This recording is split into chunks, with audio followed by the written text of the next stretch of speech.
दुर्ग गाथा अपने आप में एक महानाट्य था और किसी भी महानाट्य की यात्रा साधारण तो हो ही नहीं सकती। दुर्ग गाथा कई सारे सुयोगों का संगम है। कुछ कहानियाँ ऐसी होती हैं जिनको जितनी बार कहा जाए उतनी बार उनसे जुड़े हुए जो रहस्य होते हैं वो और ज़्यादा गहरे होने लगते हैं और उतनी ही बार वो हमें ज़्यादा रस देती है। दुर्ग गाथा ऐसी ही एक कहानी है।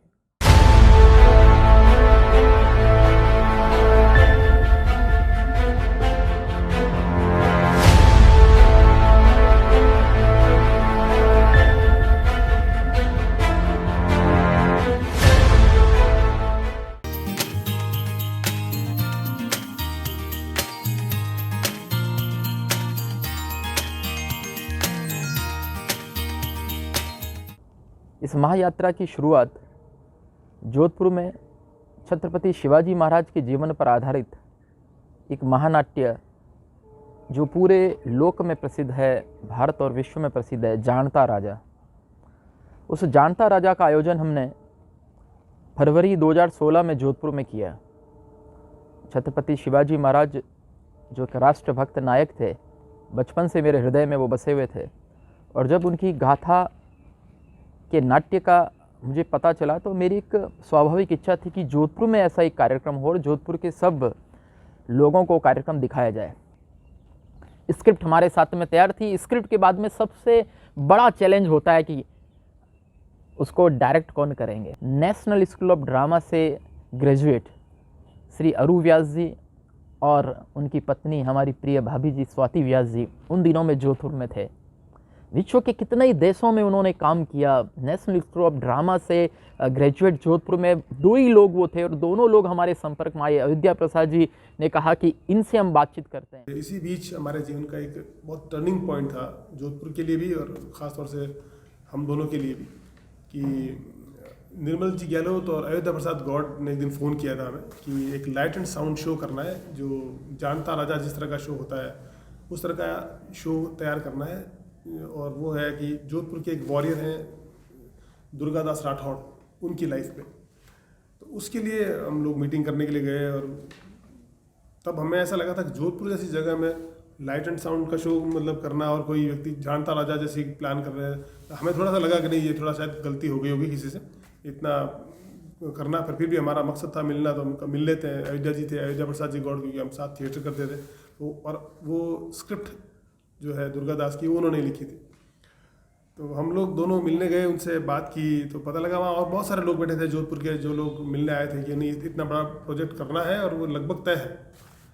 तो वहाँ पे जो बातें हुई उसमें हम लोगों ने अपने अपने पक्ष रखे कि इतना बड़ा प्रोजेक्ट करने के लिए प्लानिंग कैसे होनी चाहिए, कैसे एग्जीक्यूट होगा, इतना बड़ा स्टेज होगा, कितने सारे लोग होंगे, इतनी बड़ी टीम होगी, 400 से ज़्यादा एक्टर्स होंगे, कॉस्ट्यूम, लाइट, सेट, बहुत चीज़ें होंगी। तो वो सारी बातें करके हम चले आए थे। लेकिन बाद में 2 दिन बाद फ़ोन आया उनका कि अरु स्वाति आपको मिलना चाहते हैं निर्मल जी और अयोध्या जी। और वहाँ जाके उन्होंने कहा कि साहब कल जो बातें हुई हमारी उससे लगा कि ये प्रोजेक्ट आप कर सकते हैं दोनों। तो और जब वो प्रोजेक्ट हमको मिला और मुझे याद है हम लोग दोनों चिकनगुनिया से और डेंगू से पीड़ित थे और वो हॉस्पिटल में एडमिट थे और तब हमको ये प्रोजेक्ट मिला था। खड़े भी नहीं हो पा रहे थे हम लोग काम करने के लिए। ऐसे में जयपुर जाना है, रिकॉर्डिंग करनी है और मैडम के पास सारे प्रोजेक्ट था, यहाँ का कॉस्ट्यूम और कुछ करने वाला था, प्रॉपर्टीज, कॉस्ट्यूम, कास्टिंग। बस जैसे ही हमने अरु स्वाति जी व्यास से संपर्क किया और उन्होंने यह बीड़ा अपने हाथ में उठाया कि इस महानाट्य को कराने की जिम्मेदारी, इसका मंचन की जिम्मेदारी, इसके निर्देशन की जिम्मेदारी हम लेते हैं, तो मैंने कहा कि बस तो फिर आप पीछे फाइनेंस की दृष्टि से चिंता मत करना और आगे भी जहाँ पे भी कुछ किसी से संपर्क करना हो, कॉल करना हो, आप मुझे आदेश देना, हम लगातार उसको करेंगे। युद्ध स्तर पे तैयारियां शुरू हो गई।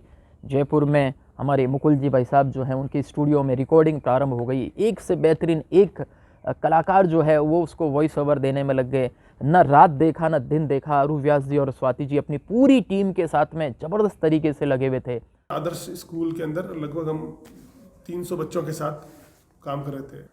क्योंकि मेरा एक ऐसा एक्सपीरियंस पहले हो चुका है कि जब दिल्ली की बात है 2007 की, 1857 की क्रांति के 150 वर्ष पूरे हुए थे, तब हमने लगभग 5000 एक्टर्स के साथ काम किया था लाल किले पे, फोर्ट में। और लाल किला हमारा सेट था और अर्ली मॉर्निंग 5 o'clock शो था वो हमारा। 5,000 एक्टर्स को शो करना था। इंदिरा गांधी इंडोर स्टेडियम में हम रिहर्सल करते थे, और 10 दिन के अंदर सारे फोक आर्टिस्ट, विंड इंस्ट्रूमेंट्स और पता नहीं क्या क्या था उसके अंदर। छत्रपति शिवाजी महाराज के इस आयोजन के दिनों में ही दुर्ग गाथा की नींव रखी थी। पहला दिन, जिस दिन 17 फरवरी 2016 को एक कार्यक्रम था जोधपुर में, सारे न्यूज़पेपर में हेडिंग लगी थी कि वीर दुर्गादास राठौड़ की धरती पर आज अवतरित होंगे छत्रपति शिवाजी महाराज। बस वहीं से उसकी शुरुआत। लोगों का जानता राजा छत्रपति शिवाजी महाराज के प्रति एक अटूट आस्था, अटूट प्रेम, ये सब तो थी, लेकिन साथ ही पहले दिन से ही दुर्गादास राठौड़ जी का भी कार्यक्रम जोधपुर में हो, ऐसा मीडिया वालों ने भी और हमने भी इस प्रकार से मन में उसको लगभग ठान लिया था। मैं अगर याद करूं कि कहाँ से ये शुरू हुई, तो मुझे सबसे पहला दिन वो याद आता है जब मेरी जो पहली पुस्तक है रॉयल ब्लू, उसका विमोचन हो रहा था। और जब बुक रिलीज सेरेमनी समाप्त हुई, उसके बाद में मैं देखता हूँ कि निर्मल गहलोत जी, जिनके बारे में मैंने सुना खूब था, लेकिन मिलना शायद उस तरीके से पहली बार ही हुआ था। तो निर्मल जी मेरे पास आए और मुझे कहने लगे कि मेरी एक इच्छा है और एक प्रोजेक्ट है, एक मिशन है जिसमें आपको जुड़ना है। तो वो, जैसा निर्मल जी की आदत है कि वो रिक्वेस्ट कम और एक तरीके से जिसको कह सकते हैं कि आदेश ज़्यादा था। और मैंने यंत्रवत, मैंने जैसे आपने आदत होती है, मैंने बोला कि हाँ ठीक है, करेंगे, आप बताइए क्या करना है।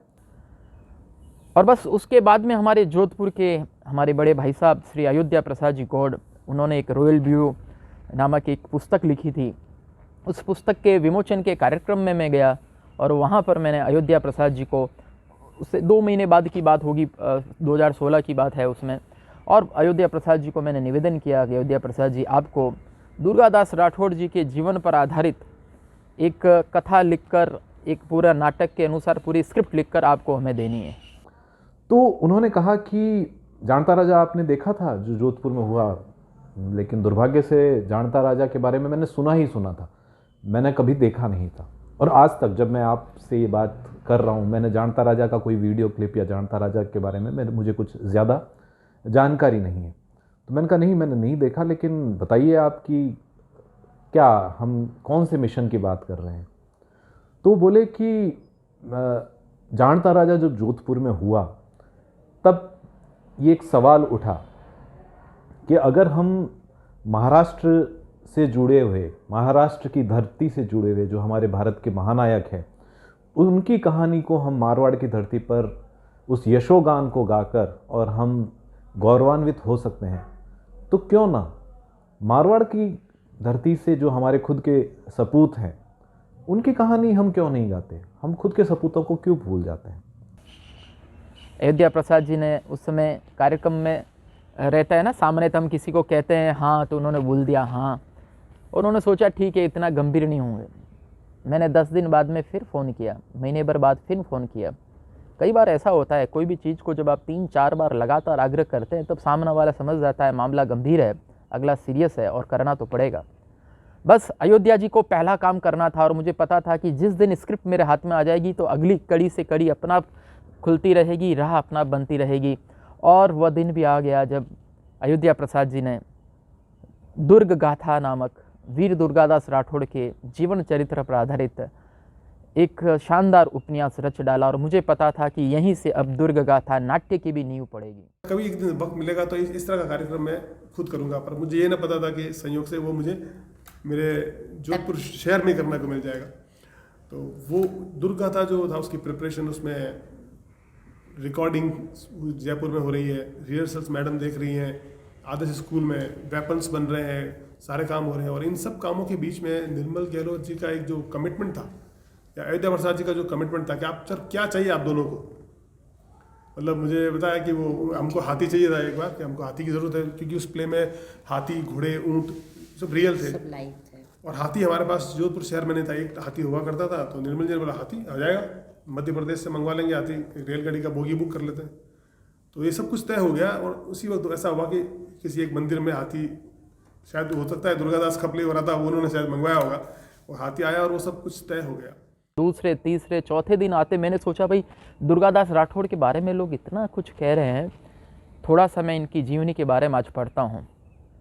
और एक दिन रात को, जानता राजे के मंच का तीसरा या चौथा दिन होगा, रात को मैं दुर्गादास राठौड़ के बारे में गूगल पे सर्च किया और जैसे ही उनका जन्म दिवस मैंने पढ़ा कि उनका जन्म दिवस 13 अगस्त 1638 में उनका जन्म हुआ, और जैसे ही 13 अगस्त शब्द उसके ऊपर तिथि पर मेरी नज़र गई तो मन ही मन सोच लिया कि भाई दुर्गादास राठौड़ जी की जीवन की गाथा जो है लोगों को बताना सुनाना, निर्मल ये तुम्हारा काम हो गया है, क्योंकि 13 अगस्त को मेरा जन्म दिवस खुद का भी आता है। जानता राजा के 5वें दिन मंचम के आखिरी दिन ही मैंने वहाँ पे घोषणा कर दी थी कि चाहे कुछ भी हो 2017 में, अगले वर्ष जो है दुर्गादास राठौड़ के जीवन पर आधारित इसी प्रकार का एक भव्य नाट्य का आयोजन कराया जाएगा। मारवाड़ के बारे में एक जो उक्ति है, जो सही है या गलत है मैं नहीं कहूँगा, लेकिन ऐसा कहा जाता है कि मारवाड़ खुद के सपूतों को भूल जाता है। मारवाड़ी में आप क्या निगुरा लोग हैं, कि हम थैंकलेस लोग हैं। हमारे लिए जिन लोगों ने जो कुछ किया, हम उनका ना तो हम श्रेय देते हैं और ना ही हम कभी सोचते हैं कि हम उनको दिल से धन्यवाद दें। दुर्गादास राठौड़ शायद एक ऐसे नायक हैं जिनके बारे में जितना गुणगान हमें करना चाहिए, जितना ग्रैटिट्यूड हमारे अंदर होना चाहिए, जितना थैंकफुल हमारे को होना चाहिए, ऐसा लगता है मुझे कि हम नहीं हैं। पूरी देशभक्ति के साथ, पूरे जज्बे के साथ कि हमारा जोधपुर का मरु केसरी, जोधपुर का नाम औरंगजेब ने जिसने बदल दिया था, उस नाम को वापस जोधपुर करने वाला, इस प्रकार का जोधपुर का नायक, उसके नाटक, उसके चरित्र का मंचन हम कर रहे हैं। अपना पूरा तन मन धन समय पूरा लगा के और पूरा नाटक का मंचन की तैयारी चल रही थी। तो ये शो जब हम कर रहे थे तब हमें भी इतना ही पता था कि जोधपुर शहर में कुछ ऐसा मिरेकल हो जाएगा, तो कुछ कभी कभी कुछ चीज़ें हो जाती है। तो वो सब काम रिहर्सल के दौरान, जब अंत में हम लोग सेट डिज़ाइन के आसपास पहुँचे, रावण का चबूतरा में शो था और 10 दिन पहले सेट लगना शुरू हो गया था। वो 10 दिन पहले से जो हम सबकी हार्ट बीट बढ़ी है सारे लोगों की, यार हम जो कर रहे हैं उसका कुछ क्या हुआ था उस दिन जो कि हम सुबह सुबह गए थे। ये बहुत अनबिलीवेबल मोमेंट्स इस समय क्रिएट हुए। मतलब मुझे अभी भी ध्यान है, हम जब खड़े थे, सिर्फ रावण का चबूतरा था, अभी पार्ट लगना शुरू हुए थे बेसिक, और हम ऐसे एक दूसरे को देख रहे थे कि सही सोच रहे हैं ना, मतलब ट्रैक ये फिजिकलाइज हो रहा है ना, मतलब ये सपना ऐसे पिंच कर रहे थे कि।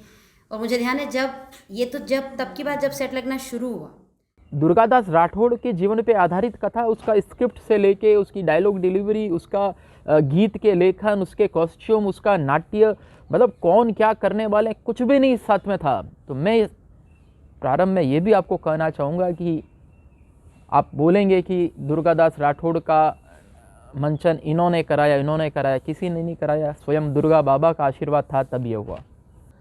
निर्मल जी की भी यही बात थी कि क्योंकि हम दिल पर हाथ रखकर ये मानते हैं कि हमें जितना उनके बारे में सोचना चाहिए उतना हम नहीं सोच रहे हैं, तो क्यों ना इसे एक प्रोजेक्ट के रूप में लिया जाए। तो मुझे उन्होंने कहा कि दुर्गादास जी के ऊपर अगर हम टटोलने जाएं तो उस तरह के स्क्रिप्ट्स जो नाट्य रूप में हो, जो उपन्यास के फॉर्मेट में हो, जो स्टोरी टेलिंग के फॉर्मेट में हो, ऐसे उपलब्ध नहीं है। तो क्या आप इसको एक मिशन मानकर काम शुरू कर सकते हैं? और मेरा स्वाभाविक, जैसी मेरी आदत है कि कोई अगर कुछ कहा जाए तो उस पर नहीं कहना चाहिए, यस मैन की तरह मैंने उसमें हाँ भरा। और मैं ईमानदारी की बात यह है कि मैं उस चीज़ को भूल भी गया। बात आई गई हो गई। लगभग 6-8 महीने बाद में एक दिन सुबह वापस निर्मल जी का फ़ोन आया और मुझे बोलते कि दुर्गादास जी वाली जो कहानी है वो कहाँ तक पहुँची। तो मैं तो लगभग भूल चुका था। मैंने कहा आप किस कहानी की बात कर रहे हैं? वो बोलते क्या मजाक कर रहे हो भाई, आपने कहा कि आप दुर्गादास जी के ऊपर कुछ लिखोगे। मैंने कहा हाँ, मैंने कहा तो था, लेकिन उस पर रिसर्च करनी पड़ती है, वो करनी शुरू। और मेरे कहते नहीं ऐसे काम नहीं चलेगा। मैंने तो आपके कहने के बाद में तो मैंने तो लोगों को अनाउंस कर चुका हूँ मैं कि आप लिख रहे हो। तो मैंने कहा ये तो आपने थोड़ा सा दुविधा में डाल दिया मुझे। तो कि इस दुविधा की सुविधा तभी होगी जब आप अब लिखना शुरू करो। उसी दौरान जैसे मैंने बताया कि सुखद संयोगों का परिणाम है दुर्ग गाथा, उसी दौरान एक दिन मैं और अरू जी और बैठे थे और जम के तैयारियां चल रही थी। अरू जी को मैंने पूछा कैसी क्या तैयारी चल रही है, रात दिन एक करके लगे हुए हो, थकते तो नहीं हो? अरू जी ने कहा कि निर्मल जी एक बात बताऊं? मैंने कहा बताओ। अरू जी ने कहा कि देखो मैं इसलिए जम के लगा हुआ हूँ कि आपको पता होगा कि दुर्गादास राठौड़ जी का जन्म दिवस भी 13 अगस्त को आता है और मेरा जन्म दिवस भी 13 अगस्त को आता है, इसलिए मैं पूरे दिल के साथ में जुड़ा हुआ हूँ। अब मेरे तो मुख से निकल गया, अरे बाप रे। मैंने अरू जी को बोला आपका जन्म दिवस 13 अगस्त को आता है? अरू जी ने कहा हाँ। मैंने उनको गले लगा दिया उसी से, मैंने कहा भाई मेरा जन्म दिवस भी 13 अगस्त को आता है। फिर मैंने कह दिया ये तो दुर्गा बाबा जो है वही जो है हमें आपस में मिला रहा है। दुर्गा बाबा जो है वही चाहता है कि इस प्रकार की उस समय की घटनाएं, उस समय की स्वामी भक्ति जो है आज की पीढ़ी तक, आज के लोगों तक वो पहुँचे। मुझे तारीख चाहिए कि आप इसको पूरा कब करेंगे ताकि हम शो की तिथि नियत करें। तब से मैं उस शोध में जुटा और लगभग साल भर या उससे ज़्यादा का जो मेरा एक जो कार्यक्रम, जो गतिविधियां थी, वो मैंने उस तरफ फोकस करनी शुरू की। 11 अक्टूबर को पहला शो होगा और 11 से 15 अक्टूबर 2017 तक ये शो करने का प्लान है। अयोध्या जी ने पूछा पहला शो 11 अक्टूबर को होगा? मैंने कहा हाँ 11 अक्टूबर को होगा। कि पक्का तय हो गया क्या? मैंने कहा तय हो गया। उनके मुख से जो खुशी थी वो उनके आंखों में आंसुओं से भी झलक रही थी। अयोध्या जी ने कहा अरे निर्मल साहब 11 अक्टूबर को तो मेरा जन्म दिवस आता है। मेरे मुख से भी निकल चुका, अरे बाबा रे। दुर्गादास जी खुद जो है कितने सारे सुखद संयोग हमारे लिए स्थापित कर रहे हैं। जिस दिन लास्ट शो हुआ उस दिन बहुत खूबसूरत एक मोमेंट क्रिएट हो रहा था। अरू सर ने दुर्गादास जी का कॉस्ट्यूम पहना हुआ था, आप मेन कैरेक्टर भी करते थे उसका, और उसके राइटर अयोध्या जी और निर्मल जी सामने खड़े थे। और पता नहीं ऑडियंस इतनी पगलाई हुई, शो ख़त्म हो चुका है और उसके बावजूद 2-2 घंटे तक लोग पिक्स खींचे जा रहे हैं, सिर्फ सेट के, हाथी के, घोड़े के, कैरेक्टर्स के। और मैंने सर को देखा और मैंने अयोध्या जी को और निर्मल जी को देखा और सबकी आंखों में आंसू थे। ये बहुत रेयरेस्ट मोमेंट है शायद, मुझे लगता है लाइफ का, जब ये अनबिलीवेबल था। मतलब ये तीनों चारों ऐसे गले लगे हैं और वो एक ऐसा क्षण था कि ये हो गया, ये हम कर पाए। जोधपुर जैसी जगह में एक ऑलमोस्ट नेक्स्ट टू इम्पॉसिबल सा टास्क, और उसका जो रिस्पॉन्स मिला, मीडिया ने जो कवरेज दिया, वाओ, और ऑडियंस जो अप्रिसिएशन मिला है, मुझे लगता है ना ये वैसा होता है कि अरू सर ने ये सोच तो लिया कि उन्हें जोधपुर में काम करना है वापस आके, लेकिन दुर्ग गाथा ने कहीं ना कहीं उनकी यहाँ प्राण प्रतिष्ठा बोलते हैं ना, सिर्फ पत्थर रख देने से पूजा शुरू नहीं हो जाती, जब तक आप प्राण प्रतिष्ठा नहीं करते वो भगवान नहीं बनते हैं।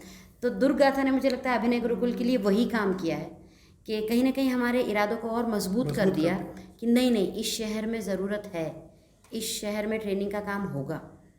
कैपेसिटीज है लोग क्या, पहली बार ऐसा है कि लोग इस बात पे हैरत कर रहे थे कि दुर्ग गाथा जैसा मंचन हुआ है, लाइट एंड साउंड, 15,000 लोग रोज़ देख रहे हैं 6 दिन तक, और एक भी कलाकार, एक भी टेक्नीशियन हमने जोधपुर से बाहर बाड़मेर से भी नहीं लिया होगा, समझ लीजिए। सारे कलाकार जोधपुर के, सारे एक्टर जोधपुर के, सारा डिज़ाइन का काम, मतलब जो लड़कियां हमारी कॉस्ट्यूम्स कर रही थी, पूर्णा और लक्ष्मी और जो नाम थे, गौरी जिसने कॉस्ट्यूम्स किया था, म्यूज़िक प्रमोद स्टूडियो वाले कर रहे थे, मतलब एक भी चीज़ हमने बाहर से नहीं की।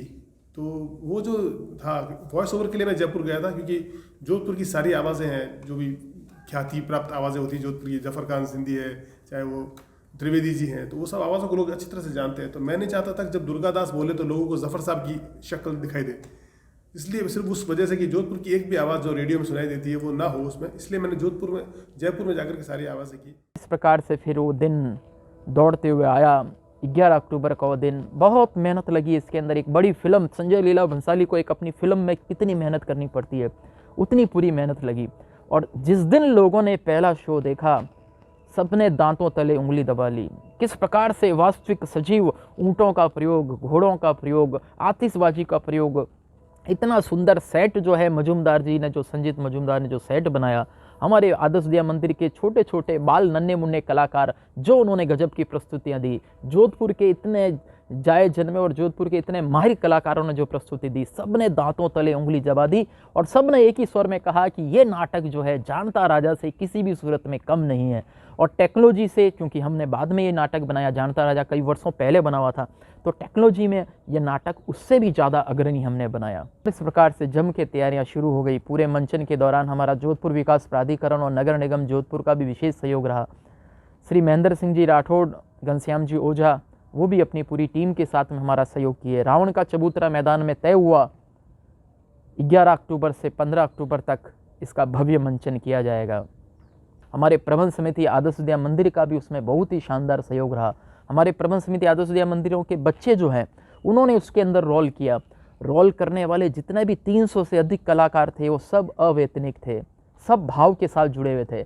इसके अंदर आप अगर देखें नरेंद्र जी को, नारायण जी को, अरुण जी, आनंद जोशी जी, ऐसे इतने सारे कलाकार थे। उसके अलावा सब काम जोधपुर के लोगों ने किया। इसलिए मेरा ये विश्वास, या यूँ कह दीजिए हम दोनों का जो विश्वास कि इस शहर में काबिलियत है, इस शहर में लोगों के पास सपने हैं, लोग ज़रूरत भी है, लेकिन उनको एक साथ लाने वाला व्यक्ति चाहिए। मुझे लगता है निर्मल गहलोत जैसे लोग, अयोध्या प्रसाद जैसे विजनरी लोग अगर थिएटर आर्ट को प्रमोट करने में और आगे आ जाएं, जैसे तो मुझे लग रहा है कि भविष्य में जो भी थिएटर का सबसे बड़ा स्कूल बनेगा अगर यहाँ पे जोधपुर में, तो या तो निर्मल जी की वजह से बनेगा या अयोध्या प्रसाद गौड़ की वजह से बनेगा, क्योंकि उस थिएटर स्कूल का मजदूर तो हम दोनों होंगे और वो दोनों के अंदर विजनरी लोग हैं दोनों। वो आर्ट को, निर्मल गहलोत एजुकेशन को लेके काम कर रहे हैं, अयोध्या जी हमेशा साहित्य को लेके काम करते हैं। कुछ ऐसा करना है जो जीवन में हम लोग नहीं दे सकेंगे। हम जाएंगे तब, ये देखो आपके लिए हमने एक एक्टिंग स्कूल सबसे बड़ा बना के रख दिया जहाँ पे आप एक्सप्लोर कीजिए अपने आप को। तो ये दो लोगों का, दो विजनरी लोग जब हमारे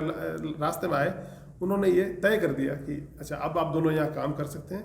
तो दुर्ग गाथा जो है, उन लोग उस प्रोजेक्ट ने हमको बहुत ताकत दी, हमको बहुत संबल दिया कि अब हम सालों तक यहाँ काम कर सकते हैं। इस प्रकार से दुर्ग गाथा, वीर दुर्गादास राठौड़ के जीवन पर आधारित इस महान नाट्य का आयोजन हुआ। और मैं यही कहना चाहूँगा कि मारवाड़ के जितने भी लोग हैं उनको दुर्गादास राठौड़ के जीवन पर, उनकी स्वामी भक्ति पर गर्व होना चाहिए। हम आने वाली पीढ़ियों को उनको उसके चरित्र के बारे में उनके बताएं कि किस प्रकार से एक व्यक्ति जो है वो निस्वार्थ भाव से राष्ट्र सेवा में रत रह के, खुद के लिए नहीं, हम छत्रपति शिवाजी महाराज से तुलना तो करते हैं लेकिन दुर्गादास राठौड़ जी की उनसे तुलना करना बेमानी है। छत्रपति शिवाजी महाराज राजा थे, वो अपने राज्य के लिए लड़े, लेकिन ये जो थे दुर्गादास राठौड़, ये तो एक सेवक थे, राजा नहीं थे खुद। लेकिन फिर भी उन्होंने अजीत सिंह जी को जोधपुर का राजा बनाने में, आपने उनका तस्वीर देखा होगा प्रसिद्ध, घोड़े पे बाटी सेकते हुए का तस्वीर, किस प्रकार से घोड़े पे उन्होंने कितने ही वर्ष जो है वो बिताए। ऐसे वीर दुर्गादास राठौड़ के जीवन चरित्र पर आधारित दुर्ग गाथा का आयोजन जो हुआ, पूरे जोधपुर वासियों को इस पे गर्व है। दुर्ग गाथा की स्मृतियाँ हमारे मन में हमेशा बनी रहे, ये हम आशा करते हैं। अगर किसी संकल्प को निर्मल हृदय से लिया जाए और अगर उस संकल्प को पूरा करने में अरु व्यास, स्वाति व्यास जैसे डेडिकेटेड जो टैलेंट हैं वो अगर जुड़े, तो जो ये मैंने विनम्र तरीके से जो एक कार्य किया था उसको इतने भव्य तरीके से अपने अंजाम तक पहुंचाने का कार्य ये हमेशा होते रहेंगे और आगे भी दुर्ग गाथाएं रची जाती रहेगी, ये पूरा भरोसा है।